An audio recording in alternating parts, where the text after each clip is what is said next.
Alright guys, so I have good news. I finally got the Freeway switch and I'm excited to put it on the guitar now. There's a couple things I need to do before then, however. I do not like, let me go a little bit handheld here. I do not like what's going on here with the wiring that I did to be able to take off this pickguard on and off without having to solder off things. And I'm also not happy that this is not a Switchcraft switch. So I feel, you know, I'm cutting back there. It's lower quality work, lower quality parts. I'm also not happy that this wire is actually 22 gauge wire. I want to get at least 20 gauge wire or 18 throughout. So first things first, I'm gonna go ahead and take these off, replace that switch with a Switchcraft switch, and then I'll introduce you guys to, you know, the next phase of this, which is wiring this thing via Freeway's wiring diagram schematic. That's gonna be fun. Anyway, let's get to it. After I'm done with this, maybe I'll do a setup. Hopefully I can get to that today and actually play it for you guys. So without further ado, let's do this.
Alright guys, so got some progress here. It was a lot of, you know, I needed to move everything from the old pickguard to a new pickguard, but this time we're gonna have a pretty cool setup, right? So we're gonna have a 10-way switch, which is this little guy right here, and we're gonna have our volume, or tone, master tone, and a kill switch. That's gonna be really cool. And then, you know, I just kind of labeled everything, kind of cleaned up everything, and I'm getting ready to solder this. But before I do that, I need to go into the computer and wire my custom, because essentially I need a slightly custom wiring diagram than what Freeway has. Freeway has the single 10-way switch with the 2 pots, but I have a slightly different, you know, an addition of the kill switch. So this is looking pretty good. I'm gonna take a break. It's been a couple hours here, maybe 1 or 2 hours. My back hurts with this, you know, table without a back. So I'm gonna take a break, go have a snack, come back here, and maybe finish this. Hey guys. It's another day here. I didn't finish this yesterday because I was too sleepy and tired, and today's a work day, so I'm just getting up here in the morning, trying to see how much more I can do and see if I can, you know, get this wrapped up. So yeah, without further ado, let's get to it. Okay, so here's the work so far. This is going pretty well. I do agree with some of the previous videos. These holes are really small, and you essentially get 2 per outlet, per lug there, and you can really easily feel the one in the top if you're not careful. So you do have to use some of the smaller the smaller solder, not not the big one that I usually use. So that's one thing to keep an eye out for, but otherwise it's a pretty simple wiring. The kill switch is installed. One of the potential problems I'm gonna have is how do I ground the kill switch? I mean, it's kind of grounded already via the shielding there, but I can't count on that, so I need to do something else, maybe solder something here, but then that's gonna interfere with taking it off. So I'm not really sure what to do right now. Maybe I'll put something in between the washer and the nut there, and that's the way I'll shield it. But we'll see. But otherwise, it's going pretty good. I'm gonna go ahead and finish up the wiring and see if I can get some more progress on this.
Hey guys, so I just finished the wiring here. I double checked it with the actual schematic. I think it's looking a lot better. Check this out. So check this out. We have the neck, the middle, and the bridge all colored up, all wired to the wiring to the 10-way switch there. This is our point of common ground, with essentially this part is the part that I'm not as proud of here, because I am doing a lot of out of this common ground. And then check this out. I couldn't find a way to wire up the casing of this switch to the ground, so what I ended up doing is just creating a quick little pillar there.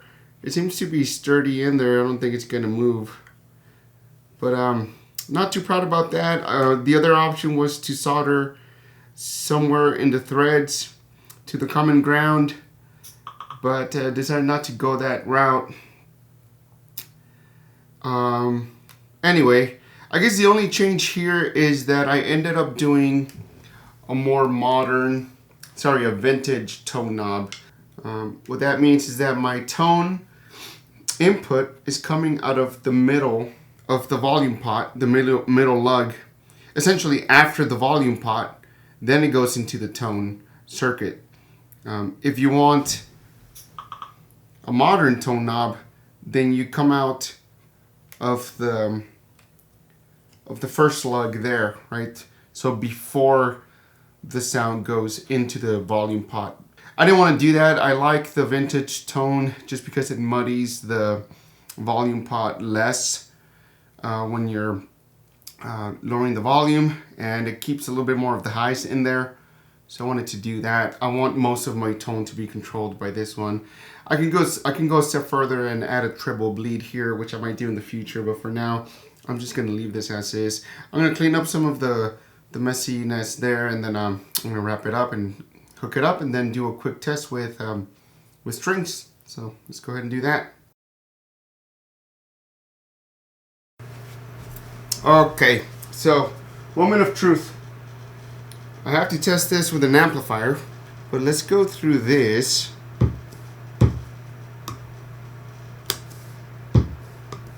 Okay, so down position seems to be standard Strat. That works. Middle works. So far so good. This should be, yep, that works. That works perfectly, honestly. That's awesome. I'll try the kill switch works. That's awesome. Let's try the kill switch in a different position. Yep, that's pretty cool. So now let's flip it up, and this will be our new positions. You know, all those seem to work. I'm not sure what they're doing yet, but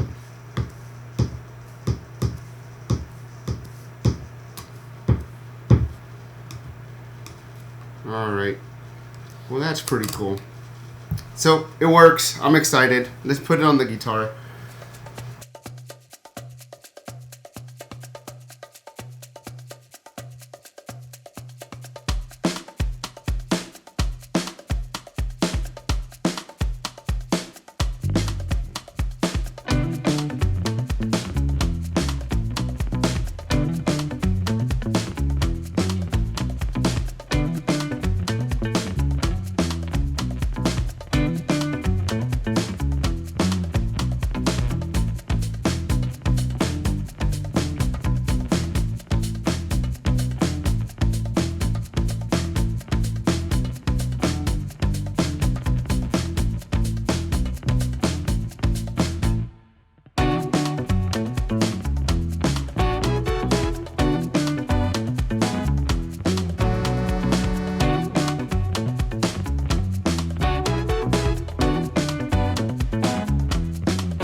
I couldn't be happier with how this turned out. It's looking amazing.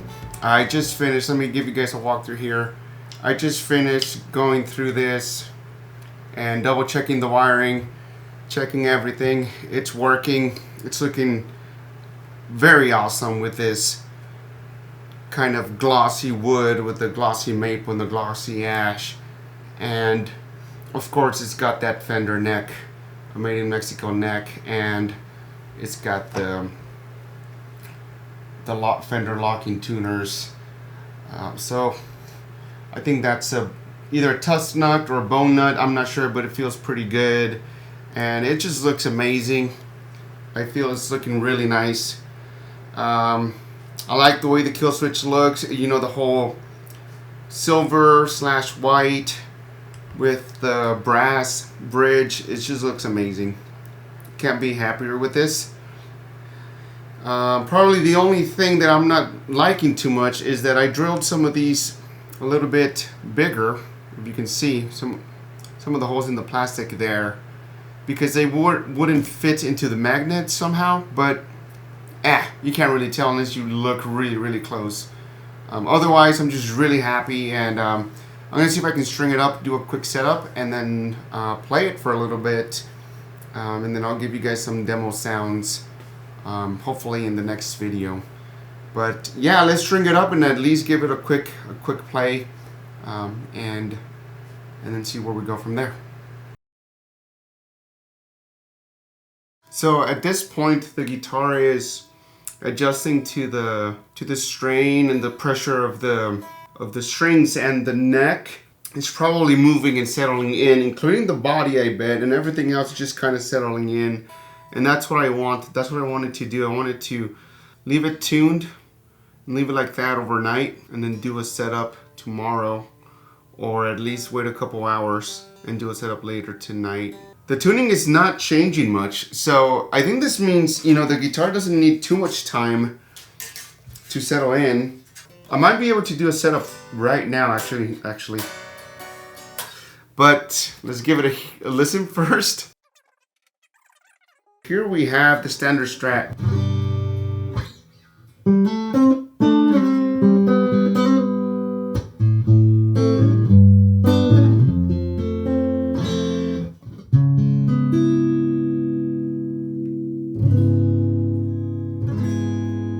Oh yeah, that tone really has a lot of, see, it has a lot of throw for sure.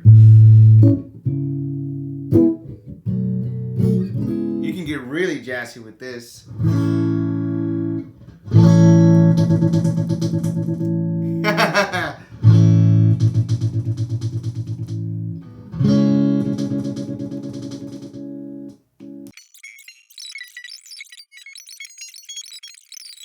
Oh, I love it. This is great. This is just the best wiring I've ever done on any guitar. I am in love with it, honestly. It needs a serious setup. This thing is not even sounding to its full potential. The pickups are way too low. The action is super high right now. Let me see what the neck is doing. The neck, surprisingly, is solid. It is just straight like an arrow. I don't think I need to do anything with the neck. If anything, just push it back a little bit. But I'm gonna come back, do a setup, and then I'll do like a more formal walkthrough of everything in the next video, so you can get some close-up shots and you can get some actual tones where I'm playing guitar a little bit better than just kind of noodling around. But so far, I'm in love with this. And just the pickups, I mean, these are Tone Rider pickups. They sound great.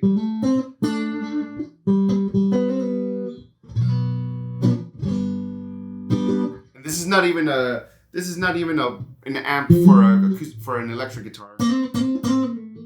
But anyway, that's the guitar, guys. What do you guys think? Do you guys like it? I'm so glad I am done with the wiring. It's amazing. It's perfect. I truly recommend this 10-way switch from Freeway. It's just awesome. So and by the way, it's not even that hard to wire up. If you can solder, then you can wire this thing up.